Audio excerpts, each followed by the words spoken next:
Abigail bat Shemuel, and Refuah Shalema, Ora Devora bat Rivka.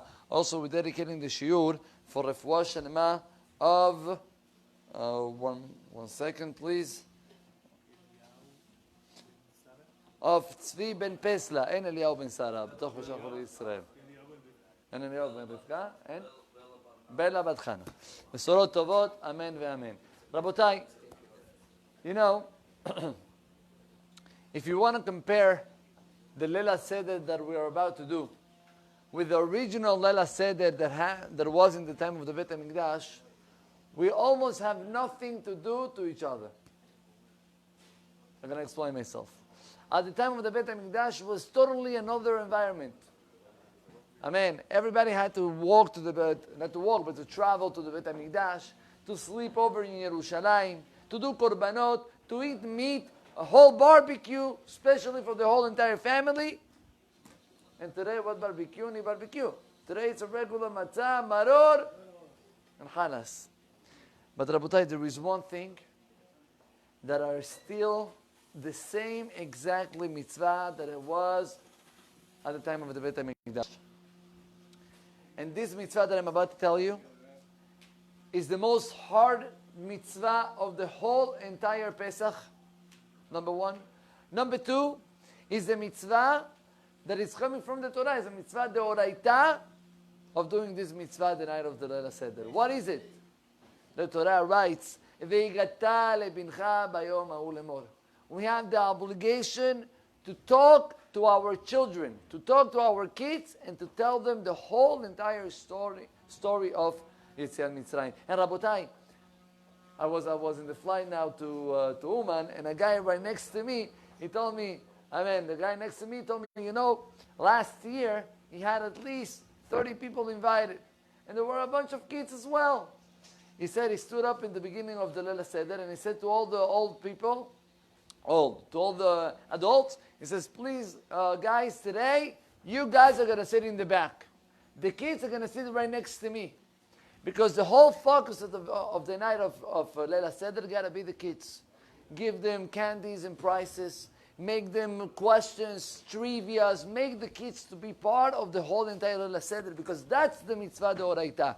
To teach the kids and to talk about Yetziat Mitzrayim. But Rabotai, if I'm talking about that, I would like to say one more point. Believe me, I have been in many sedarim, many different types of sedarim, and there is one huge mistake that people are doing. People are talking about the Agadah, and they spend their time, and they give Hidushim. Rabotai, the mitzvah is not to give Hidushim. People are thinking, let's talk Divrei Torah of the Agadah of Pesach, and like that I'm fulfilling the mitzvah of telling the story of Pesach. That's not how you fulfill. The point is not to say Hidushim. You want to say Hidushim? Keep it for later. The mitzvah is to talk about the miracles. To go in details about every single plague, how Borei Olam took us, how Borei Olam is making midah keneged midah, punishing the Mitzrim the same way that they did to us. That's the story. So, the same way that we are preparing Rabotai before Pesach by cleaning the house, now having hametz, cleaning up the cars, the garments, having everything done and clean, you have the same obligation to prepare yourself for the night of Leila Seder. So a guy came up to me and told me, Rabbi, that's very nice, but I'm not married. I have no kids. I'm going to spend alone Leila Seder. He says, we said it even in the Agadah. Even if a person sits down by himself, alone, he still has the obligation to tell to himself the whole entire story of Yetziat Mitzrayim. That's a mitzvah deoraita, Rabotai. So if we're very careful about Hametz, let's be also very careful to prepare ourselves for the Leila Seder. And the question will be, why? Why the Torah is so on top of it? By the way, it's very interesting. Because all the Agadah is questions and answers. All the Gemara is questions and answers. All I have to do with Torah to pass it from one generation to another, gotta be with questions and answers. You know why? Because only throughout the questions you will wake up the feeling that you want to know, you want to learn more. And Rabotai, the night of the Leila Seder, like we spoke yesterday, it's the night of emunah. The more we talk about it, more emunah, we're filling ourselves with emunah on HaKadosh Baruch Hu, understanding that everything is Borei Olam. All what happened in our life is only from Borei Olam. That's Pesach. That's the whole purpose of Pesach. I got to tell you. Someone told me, listen, what was it? It was incredible. He lives in Israel. And he told me, I was in Israel, there is Kupat Cholim. Kupat Cholim, instead of going to a regular doctor, private doctor, you go into a type of clinic, not even a clinic, and the insurance is a national insurance. So you go and you wait online and you're being attended. So he was waiting in the Kupat Cholim. And there were next to this guy, there were sitting two ladies, religious ladies. They were waiting for a type of I don't know if it was a CT scan or something like that they were waiting for. And one of the ladies is asking the other one, are you coming also for the CT scan? She says yes. Says, you know that it's taking a lot of time until you get answers. It's not like here in the U.S. You get answers a week after. No, over there you can wait months. Says, I know. But the first lady sent to the second one. But guess what? In Hebrew it's called Yesh li protektia. I have connections. Who is your connection? Say, I have a cousin. She works in the Kupat Cholim. She's getting all these type of results. She's going to help me out, to get the results right away. So the lady number 2 says to the lady number 1, don't worry, I also have connections. Who is your connection? Says Borei Olam. God. God is my connection. They laugh, she laughed. And the turn of the first lady is coming up. She stands up, she's making the whole CT scan, whatever, goes out, and she's telling the secretary, just do me a favor, write an email to so-and-so, she's my cousin, write her that I am here, that I did this type of procedure, and please, if she can help me out to get no problem, she's writing up the email, this is so-and-so. She gets an email back from her cousin. The secretary is getting the email back. And in the email, she opens, and the secretary and the cousin is saying, I'm very, very sorry, but tell her that this is not my area. I have nothing to do with this area, and I have no connection with it. So I'm very sorry, but please send her my regards. She says, what? But she's in the... What can I do? Listen, lady, can I help you? I'm sorry. You will have to wait 2 months. She went out, angry and stuff. The turn of the second lady came in. Now all these, the guy is telling me the story. He said, I was there and I can tell you, I was listening everything. The second lady arrived. And before she starts the procedure, she tells the secretary, just do me a favor. Right after I finish the procedure, right, you're sending the results, you're sending everything to a type of lab, right? Send in the email as a footnote that I pray to God and I'm trusting on Him. Secretary, she's looking at the woman, she says, listen, this is, she says, what do you care? You want to do me the favor, what do you care? Write one more sentence. Write it for me. Who cares? So she wrote it with a smiley face, and she sent it. Lady's making the procedure. She's about to leave, and the secretary is telling her, okay, so in 2 months you're going to get the results. She's about to leave, and the secretary calls her, hey, 1 second, come back. I just got an email back. She's opening the email, and the story that is behind, it's amazing. The lady in the lab that got the email, she was not religious, but she went to a Shabbat of Arachim. Arachim is an organization of Chiruv. And she was so high and elevated Shabbat that when she saw this email with that footnote, she said, oh my gosh, this lady has such an emunah, I want to help her. She went and she spoke with her boss, and she told him, listen, I'm working here already 6 years. I never asked from you anything. If you don't mind, in this case, help her out to get the results quick. And the boss says, you know what? For you, in 1 week, she's going to get the results. The guy that told me the story said, you know, you see Ashgaha Peratit on the spot. You see how when a person leaves Emunah, Borei Olam is with you. HaKadosh Baruch Hu is holding you the hand. But you have to hold him first. That's Pesach all about. It's putting on emunah, that everything is managed by HaKadosh Baruch Hu. By the way, it's interesting. Why Megillat Esther we called Megillat Esther, and Haggadah Shel Pesach we call Haggadah Shel Pesach? Why you don't say Megillat Pesach or Haggadah Esther?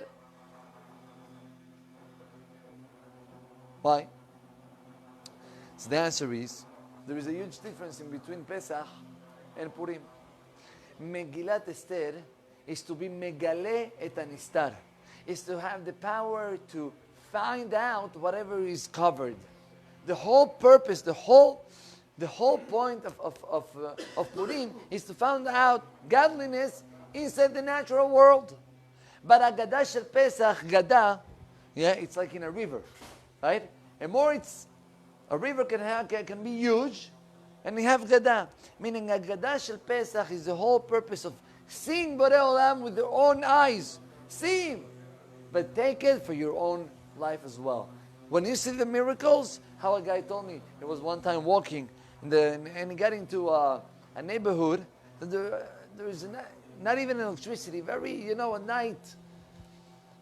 And he says, and it was cloudy and raining, and he had to find an address. This is how I'm going to do with the rain and everything. It's so dark. All of a sudden, there is a thunder. Thunder comes up, and the thunder is giving you a light. And then the light goes. And then after a few minutes, one more thunder. He said to himself, you know what? I'm going to take advantage from the thunder to look around every time that there is a thunder to see what I'm holding. And he said at the end, he arrived at the place. He says, this is a mashal. It's not a real story, but it's a mashal for us. Borei Olam is giving us thunders, lights. All of a sudden you see light, you see godliness, you see Borei Olam clear. But then the thunder is gone. And now, all what HaKadosh Baruch Hu did is for you to continue on. See if you trust on HaKadosh Baruch Hu and you believe that yes, I'm using the miracles for my own life, even though I am not going to see the miracles every single moment. That's Pesach, Rabotai. To find HaKadosh Baruch Hu throughout the miracles. And therefore, like we said in the Haggadah, whoever is talking more and more the night of the Leila Seder, talking about Yitziat Mitzrayim, not Hidushim, Yitziat Mitzrayim, giving details. Last year, I decided, I can tell you, all the years I was giving Hidushim on the Haggadah. Last year I decided, you know what, that's not right. I have to give explanations about the Makot. So I started to learn the Midrashim that are written about the 10 plagues. You know how many Midrashim that you have no idea that they exist? How many Hidushim, miracles inside miracles? I was giving some stuff in the table. My wife looked at me, she said, where you got that from? I never heard it. So it's a Midrash. And throughout that we explain and we go in details about Yitziat Mitzrayim, that's a reason Meshubach. Why are you Meshubach? Not because you're fulfilling the mitzvah, but more than that, you're getting Meshubach because it's like a good wine. Good wine, what's happening with the good wine? A good wine, more it's old, right? It's more Meshubach. It's having a better quality. You're becoming a better quality at the moment that you're explaining more and more in details the miracles of HaKadosh Baruch Hu in Yitziat Mitzrayim, because you're able to see godliness also in your own life. So your life is changing and it's becoming much more better quality. Just to finish up, I'm going to tell you that a guy told me, look, all what happened in life is straight from Borei Olam. He says that he's a rabbi and he gives shiurim, especially for ladies and in seminaries. And they invite him into a seminary in Yerushalayim to give a speech. Now the rabbi have a car. Usually he puts his jacket and his hat in the back of the car. Right? And every time that he have a shiur, he's putting back the jacket, the hat, and he gives a shiur. He says that this time, he was in his house, he lives in Bnei Brak, and he didn't realize he left the hat and the jacket, in the house. He was sure that he left it in the car, and he drove from Bnei Brak all the way to Yerushalayim. He gets to Yerushalayim, he opens up the back door, he's about to take his jacket, and he realizes there is no jacket.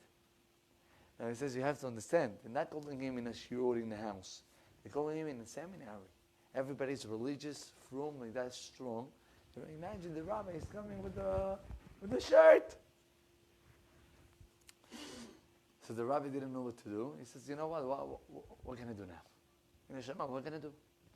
So he decided he's going to start the shiur and he's going to tell the ladies, you have to judge me for good. This is what happened. Please forgive me. Everybody understood him. Everybody accepted him. He says, no problem. And he gave the shiur. Now, Rabbatai, always in shiurim, there are people that are coming late. There were some ladies that arrived late. Fine. And they realized the ladies that were coming late at the beginning, they were looking at the rabbi. Listen, what happened to the rabbi? He's coming with the shirt without the jacket. But then they were asking around, and they were telling them, listen, was an accident, and it can happen. He says, a few days later, he gets a call from one of the ladies that was in the shiur. Listen to this. And the lady tells him, Rabbi, you saved my shalom bayit. I saved your shalom bayit. What happened? How? He says, Rabbi, you remember the shiur you came with the shirt? Of course I remember. So I came late. Why I came late? Because I was fighting with my husband, because my husband left the house, and he came late to the house, and I started to think bad about him. And he was telling me that, why are you thinking bad about me? And really, no, you always do the same things. And we got into a fight. And I came to your shiur. And I was, at the second that I got to the shiur, I see you only with the white shirt. So, what is this, Rabbi Majnun? So I asked one of the ladies next to me, and she explained to me the whole thing that you explained at the beginning of the class. He says, oh my gosh, I didn't judge him for good. You know what? If I was supposed to judge him for good because Hazid really didn't do it on purpose, I have to judge my husband also for good. And I started to think the whole entire shiur, all the possibilities that can be, that why my husband came late. Guess what? I came back home and I told my husband, you know what, I'm very sorry and I want to ask for forgiveness, because I'm sure that what he did was because of so and so. And my husband looked at me and he said, yes, that was the reason. Rabbi, you told me that everything is min hashamayim, and I have the obligation to ladun lechav zechut. Say the rabbi to himself, look, what is it? But I make all this story to happen for me to forget the jacket and the hat in the house, and then to get all the way to the shiur and to get embarrassed. And I can ask questions, why God is doing this to me and why that. But when you have emunah, you're going to see how Borei Olam managed the world till the end. And whatever is happening into your life, at the end of the day, is because Borei Olam wants it this way, and it's going to be the best for you. Baruch Adonai Le'olam, amen and amen. That's it. מה פמיניאן? אתה יודע מה, אני אגיד לך, ב4 ימים האחרונים, שבוע שעבר הייתי בכל השיעורים כמעט כל השיעורים של רבי אלון. כל השיעורים. התחזקתי, חזק. לא יודע מה קרה, איזה משהו אחד בעסק הלך, 4 ימים, 5 ימים,